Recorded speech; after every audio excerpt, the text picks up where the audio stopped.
Good afternoon, my dear students. Welcome to Sri Karni Academy and Educate. Myself Monica Sharma, your English educator. कैसे हैं आप सब?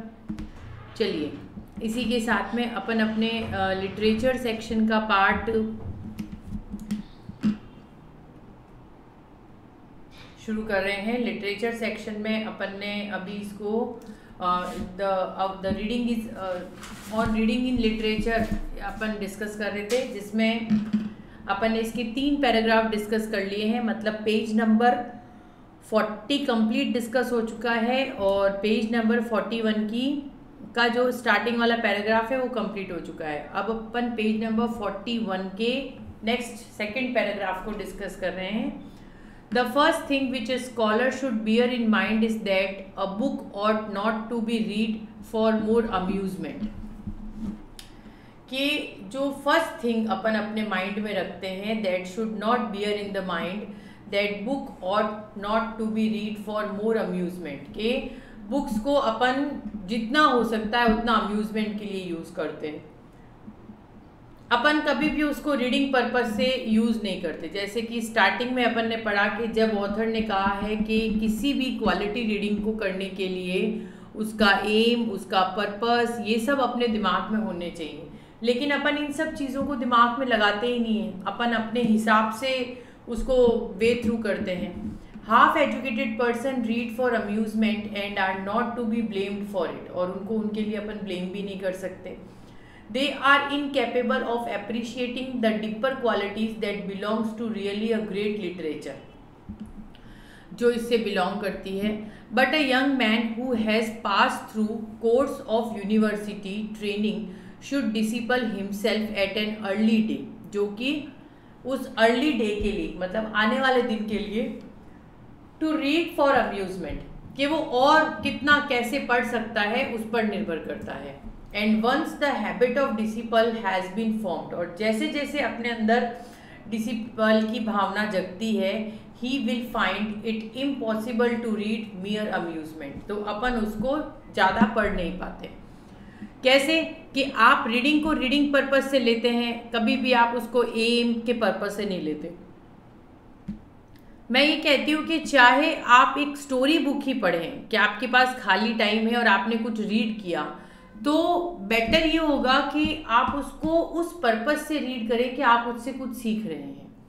तो आप जो है उस अपने अम्यूजमेंट के साथ में कुछ अच्छा सीख पाएंगे. मतलब पढ़ना भी एक नशा होना चाहिए. लोग अगर पढ़ाई करते हैं तो नशे की तरह पढ़ें कि अरे यार मैं तो इस चीज़ के बहुत एडिक्ट हूँ, तब तो आप उन चीज़ों को थॉरोली रे पाते हैं. वरना बस ऐसे ही चलता रहता है कि किस तरह से करें, क्या करें, बस इसी तरह से. He will then impatiently throw down any book from which he cannot obtain intellectual food, and any book which does not make an appeal to higher emotions of an intellect. But on the other hand, अगर देखें, the habit of reading of amusement become thousands of people exactly the same kind of habitat. उसी तरह की habitat आती है जैसे कि wine drinking, opium smoking, narcotic something, ये जो भी है, something that keeps us perpetual conditions of dreaming, जो कि अपने को इस ड्रीमिंग के लिए परपेचुअल रखती है. Something that eventually result in destroying all capacity, जिससे कि अपनी कैपेसिटी डिस्ट्रॉय हो सकती है. एंड गिविंग एक्सरसाइज, जो कि only surface parts of the mind and living the deeper spring feeling and higher facilities of perceptions employed, जो भी अपनी हायर फैसिलिटीज हैं उस पर निर्भर करता है. So let us come to the second paragraph of page number 41. The test of great book is whether we want to read. कि कोई भी बुक आप पढ़ रहे हैं, कोई भी बुक आप पढ़ रहे हैं, we want to read it only once or more than once, and really great book we want to read, and second time we even more than we wanted to read it first time. कि आप जो भी book पढ़ते हैं, जैसी भी book आप पढ़ रहे हैं, is whether we want to read it only once और मोर, एक या एक बार से ज़्यादा, then once and really great book we want to read the second time. फिर आप उसे दूसरी बार भी पढ़ते हैं, even more than he wanted to read it the first time. तो उसके बारे में उसकी क्वालिटी का और पता चलता है। जितनी बार में आपने फर्स्ट बार पढ़ा उससे दूसरी बार वो सेकेंड बार उसमें एड ऑन हो जाता है। And every edition time that we need it we find new meanings and new beauty on it. और इसी एडिशनल टाइम से जब जब अपन पढ़ते हैं तो अपने अंदर कुछ नई ब्यूटी ऐड होती है, कुछ नए मीनिंग्स ऐड होते हैं। जैसे कि आप एक चैप्टर पढ़ रहे हैं, अब आपने उस चैप्टर को पढ़ लिया, ठीक है। सपोज एक मैं तो कह रही हूँ साइंस के चैप्टर पढ़ रहे हैं, तो एक बार उसके गो थ्रू जाएंगे, लर्निंग पर्पस से जाएंगे, फिर सेकेंड टाइम उसको पढ़ेंगे, फिर आप उसे लर्निंग पर्पस से पढ़ेंगे। तो इसमें अगर आप 50% कवर कर चुके हैं तो इसमें 70% कवर करेंगे, फिर तीसरी बार पढ़ेंगे तो वो चैप्टर 100% कवर हो जाएगा। तो ये सब चीज़ें होती है। सेम आप कोई भी बुक पढ़े हैं तो उन बुक में यही फर्क होता है। A book that a person of education and good taste does not care to read more than once, एक से ज़्यादा, and probably not worth much, जिसकी ज़्यादा वैल्यू नहीं हो, but we not consider the judgement of single individual, अपन एक single individual का जजमेंट कंसिडर नहीं करते। The opinion that makes a book great but be the opinion of many, even the greatest critics have certain dullness। इसमें कुछ dullness होती है। जैसे for example, should not endure borrowing, could not endure some of the greatest English poet।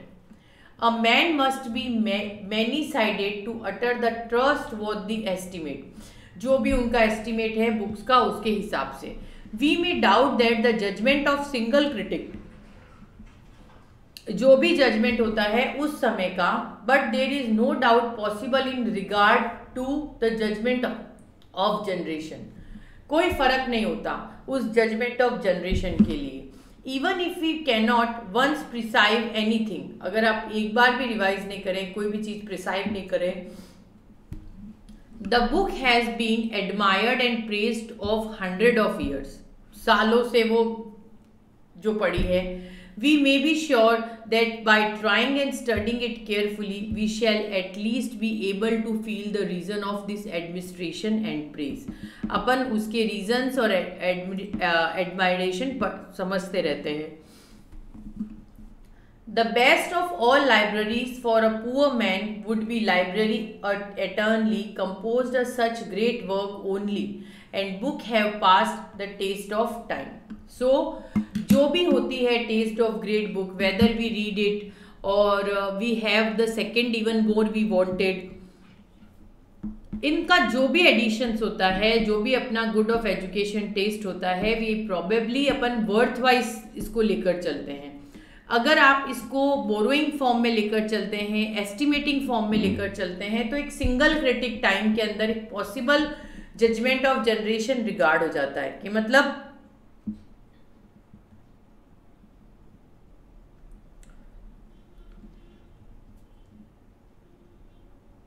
एक writer जो है जब किसी बुक के बारे में लिख रहा है तो दैट मीन्स वो उसका कंटेंट लिख रहा है।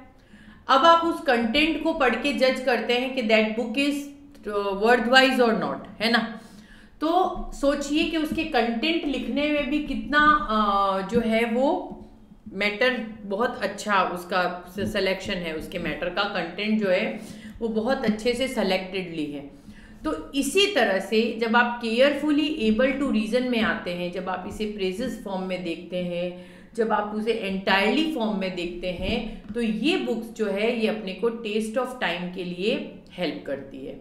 तो जब भी आप किसी भी जजमेंट ऑफ जनरेशन के लिए पॉसिबल रिगार्ड करते हैं तो आप प्रेजेस करते हैं, और जब ये चीज़ें प्रेज्ड होती है आप केयरफुली उसे रीड करते हैं और उसमें पुअर मैन जो है उसको कैम्पेबली, मतलब कि किस तरह से वो कैम्पेबली काम करेगा, उसमें पास आउट करते हैं। तो ये सब चीज़ें जो है ये ट्रस्ट वर्दी होती है, ट्रस्ट वर्दी होती है, जो कि प्रिसाइव करती है एडमायर्ड प्रेस को और अपने लाइब्रेरीज को।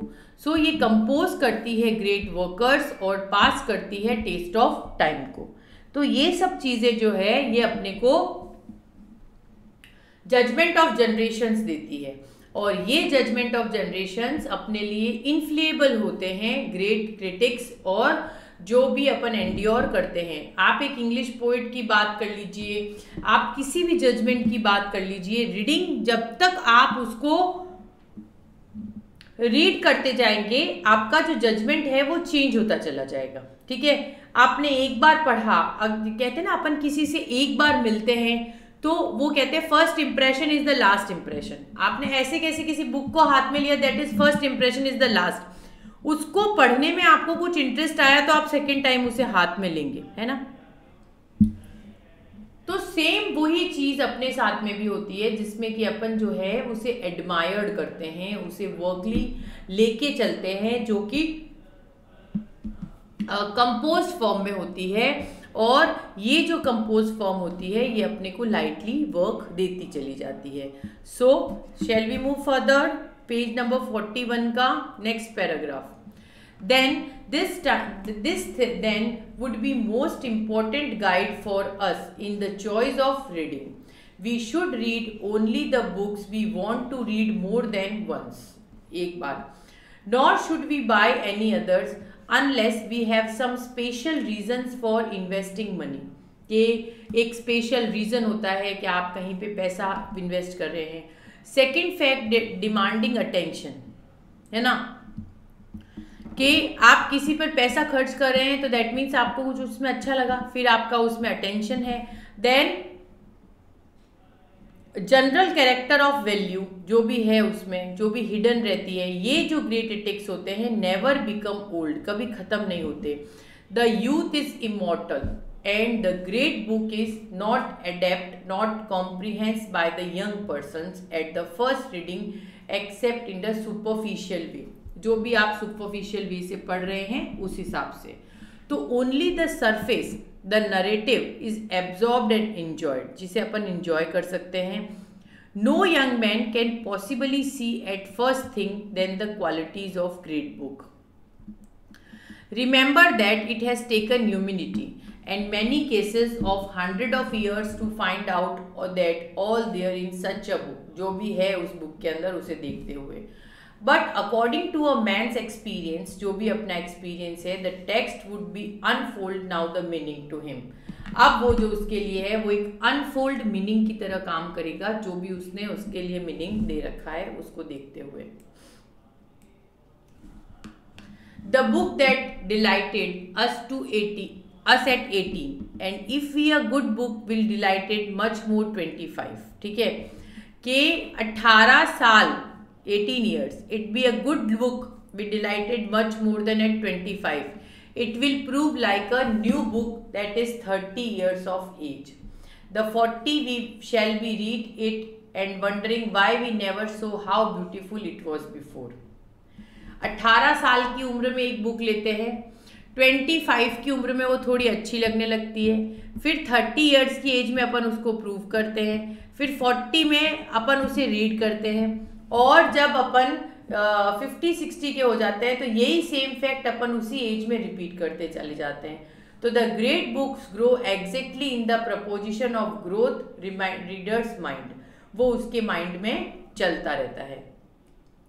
सो I hope you all will understand and it's a good chapter कि रीडिंग को किस तरह से करना चाहिए और क्या है जो चीज़ें फायदे देती है।